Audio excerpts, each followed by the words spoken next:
Shalom, selamat pagi Bapak Ibu dan saudara-saudari yang terkasih. Yang mana ayat renungan kita pada hari ini diambil dari 2 Yohanes 1 ayat 4 sampai 11. Yang mana saya akan bacakan dari ayat 6 sampai ayat 7 saja. Dan inilah kasih itu, yaitu bahwa kita harus hidup menurut perintahnya. Dan inilah perintah itu, yaitu bahwa kamu harus hidup di dalam kasih, sebagaimana telah kamu dengar dari mulanya. Sebab banyak penyesat telah muncul dan pergi ke seluruh dunia yang tidak mengaku bahwa Yesus Kristus telah datang sebagai manusia. Itu adalah si penyesat dan antikristus. Demikian firman Tuhan. Bapak, Ibu, dan saudara-saudari yang terkasih, tema kita pada saat ini mengenai tentang ajaran yang benar. Namun sebelum kita masuk kepada renungan, ada baiknya saya memberikan kepantun terlebih dahulu. Pohon pepaya tiada berduri, tumbuhnya bersama bunga melati. Izinkan saya perkenalkan diri, moga-moga dapat menyentuh hati.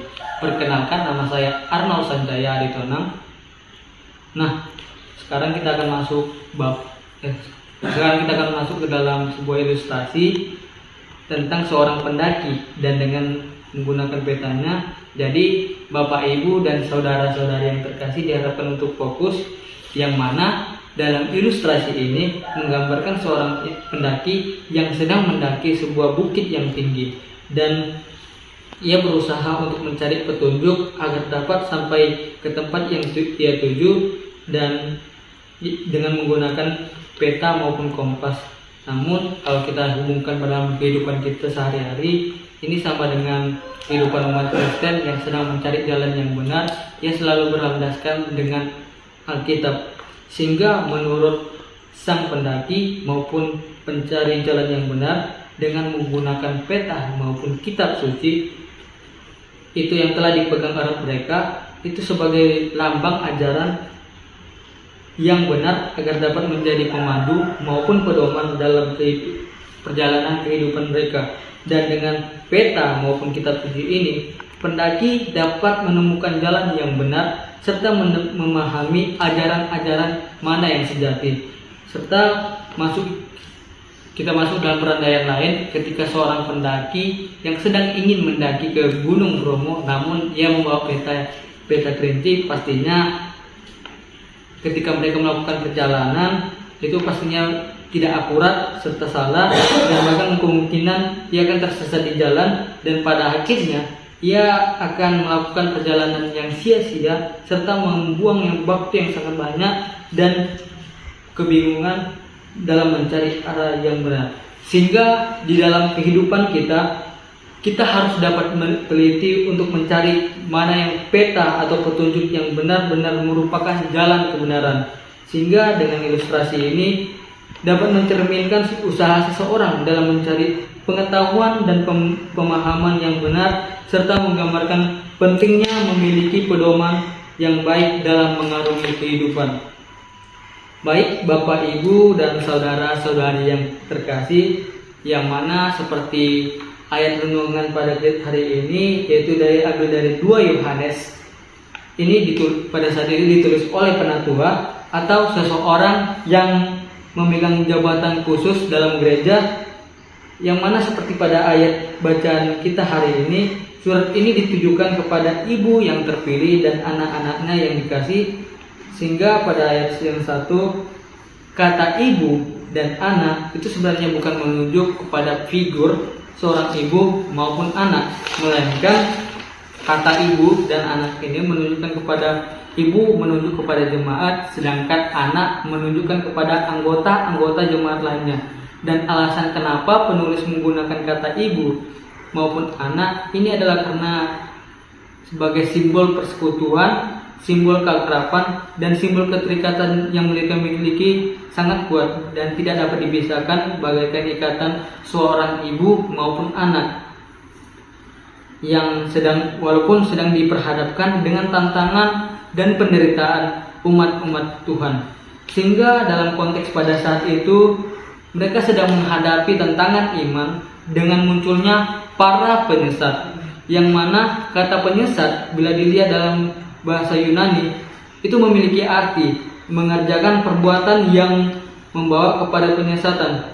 Sebab kaum penyesat ini, mereka itu tidak mengakui bahwa Yesus Kristus telah datang sebagai manusia, yang mana itu telah diungkapkan pada ayat 7a seperti ayat renungan tadi, sehingga mereka itu menolak untuk tidak mengakui kemanusiaan Yesus itu.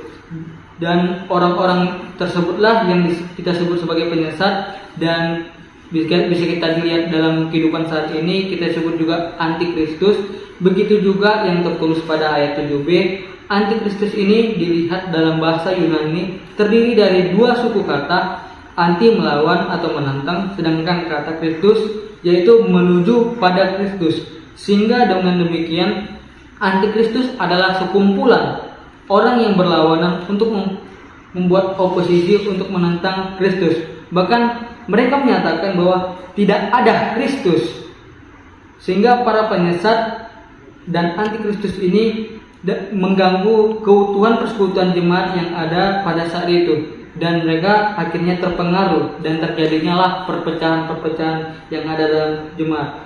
Sehingga pada ayat 4 dikatakan bahwa separuh hidup dalam kebenaran sesuai dengan perintah dari Bapa. Nah, bacaan kita pada saat ini itu berarti tentang separuh atau setengah tidak lagi hidup dalam kebenaran, karena mereka sudah mengalami perpecahan-perpecahan yang ada dalam jemaat. Dan karena itulah umat-umat pada saat itu harus berwaspada untuk menjaga kemurnian iman umat mereka, supaya mereka tetap untuk percaya kepada Yesus Kristus dan selalu berwaspada. Dan bagaimana cara kita sebagai umat Kristen terhindar serta tidak terjerumus dalam ajaran-ajaran sesat. Nah, memang ajaran-ajaran sesat ini pada akhirnya akan membawa orang-orang yang percaya kepada Tuhan itu tidak mencapai pada tujuan iman yang sebenarnya. Oleh karena itu, maka orang yang percaya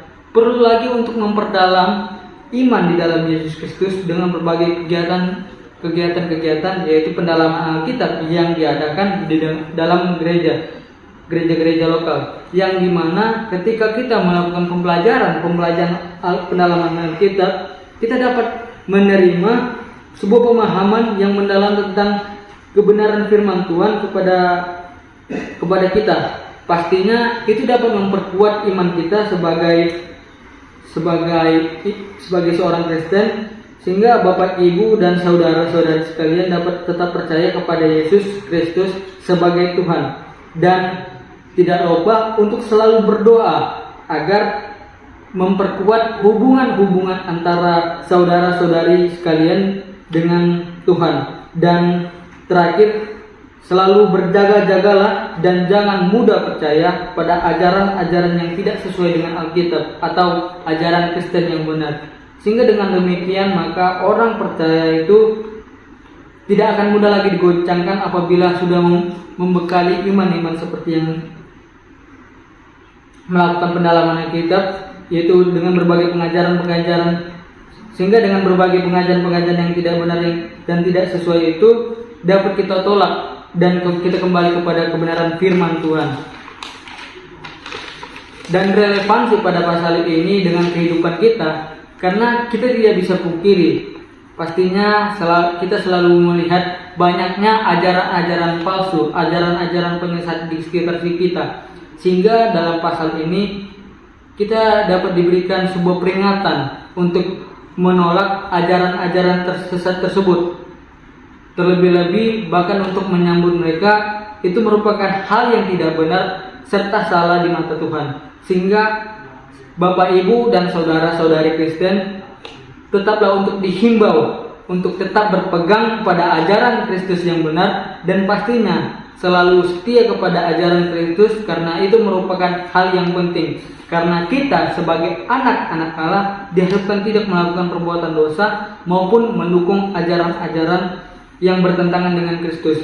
Dengan melalui hidup yang benar dan sesuai dengan ajaran Kristus, maka dapat memberikan pengaruh positif kepada kehidupan sekitar kita dan menciptakan lingkungan yang penuh dengan kasih dan damai serta sukacita. Amin.